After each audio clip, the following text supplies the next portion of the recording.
A deep and bottomless pit suddenly appeared on the ground. Handsome grabbed a piece of wood and threw it down, wanting to know how deep the pit was. It took 3 to 5 hours before they heard a heavy echo, indicating that the pit was at least 800 meters deep, if not a kilometer, and a smell of rotting flesh emanated from inside. Handsome wanted to smoke a cigarette to calm his nerves.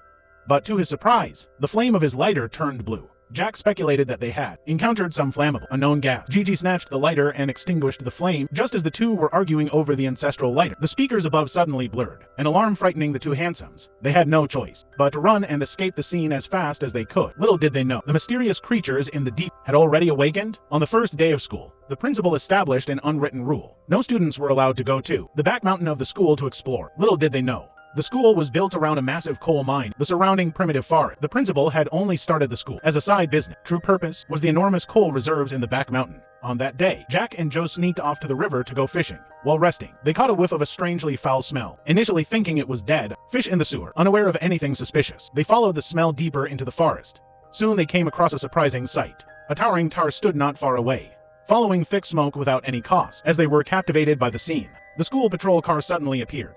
If caught, they would surely be beaten. To evade the patrol car, they had no choice but to continue deeper into the forest, and unexpectedly stumbled upon a 10,000-meter deep pit. Unbeknownst to them, their every move was closely monitored by the principal in the control room. He immediately issued a warning through the speaker, scaring them into running as fast as they could. Just as they could stop and take a rest, a masked old man suddenly appeared. They were startled, but then the old man took off his mask and looked quite handsome. He and his comrade had been stationed deep in the forest for years, opposing the illegal coal mining by the school. The bearded man told the students, "The deep pit you saw earlier is not an ordinary pit. At the bottom lies a hell full of evil. Stay away from it unless you want trouble." When Jack returned to school, he used his phone to research and found out that the bearded man used to be an excellent student at the school. One day he went into the forest with his best friend, but his friend disappeared in the tunnel. It seemed that this school did indeed have significant problems. At night the school experienced a violent tremor, and even the coal mining center had anomaly. Radar detected numerous unidentified objects, and the brave miners went to the scene to investigate. As they walked, the 19-meter iron gate being violently struck. The bald man currently called for a helicopter. Before he could finish speaking,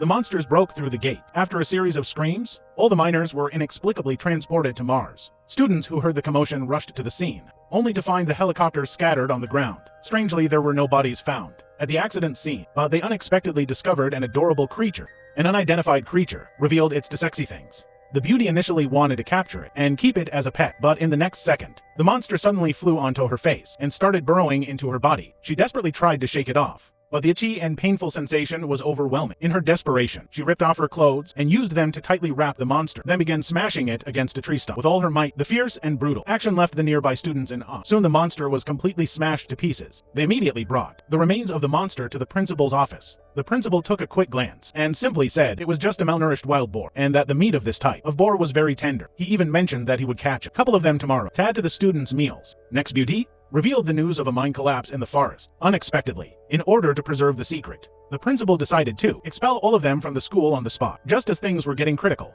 Even more ferocious monsters had arrived at the school. The flames of the desk lamps turned into a bizarre green color. The golden-haired boy, with his sensitive sense of smell, also detected something unusual and barked frantically near the curtain. The principal's wife, who was looking left and right, was suddenly pounced on by an unidentified monster. After struggling for a moment, she became motionless. The gigantic monster finally revealed its true form, causing the students to flee in fear. One of the 9-seater cars was ready to leave, but the principal still wanted to take the golden-haired boy with him. As soon as he got out of the car, he was attacked by the monster. In a panic, Joe quickly pressed down on the gas pedal, and the car shot up to over 80 horsepower. He abruptly turned the wheel, throwing the monster off, but the car's rear hit a large tree and came to a stop. Before the students could recover, the monster, now fully recovered, attacked again. Fortunately, Beauty calmly grabbed the steering wheel, and the speed of the car began to rapidly increase. Just as they were about to crash into a wall, Joe quickly pressed the brakes with his hand, and the huge inertia sent the monster flying off, crashing into the southern wall and receiving a boxed meal. However, the danger was not over. More monster roars continued to assail them. In a panic, the group prepared to leave the school. But Beauty suddenly realized that there were still many innocent students inside. If they didn't go back to support them, more students would surely fall victim to the monsters. So they decided to engage in a life or death battle with the monster. However, when they rushed back to the school gate, they witnessed a terrifying scene. Comment white heart if you like it. At this critical moment, the police officer conveniently threw a toy. Just then, Handsome kicked the toy into the river. Immediately, a violent explosion occurred, however. It was precisely because of this unexpected event that awakened the monster that had been hibernating for thousands of years. At this time, the school was holding a graduation ceremony, and while the students were having a great time, danger was quietly approaching. The young couple suddenly witnessed a horrifying scene. A monster had silently appeared and launched an attack on the student. Panic engulfed the scene, and more monsters quickly joined in. Beauty quickly pulled a classmate and escaped at high speed, but a monster still chased after them. Fortunately, someone skilled in hunting took aim and turned the monster into kebabs. However, in a dying moment, the monster licked him. The classmates rushed forward to support and successfully rescued him. Afterward, they discussed how to evade the monster's attacks. William suddenly remembered a cave in the forest where it was warm in winter and cool in summer, with abundant food and drink soon. The classmates teleported to the cave. The walls of the cave were covered in strange painting, and upon closer inspection, they found that the origins of the monsters were clearly recorded. Ancient humans defeated the monster and used ancestral formations to suppress them. The school was built specifically to contain the monster. Due to years of neglect, the formation gradually weakened, allowing the awakened monsters to do as they pleased. Just then the monsters quietly approached, and the classmates could only run helplessly towards the cave entrance. They ran for 7 hours straight, finally escaping from another exit of the cave. In order to completely eliminate the terrifying monster, they ignited a free fire and threw it toward the cave entrance. In the next moment, a violent explosion occurred, completely obliterating all the monsters. The classmate had narrowly escaped disaster.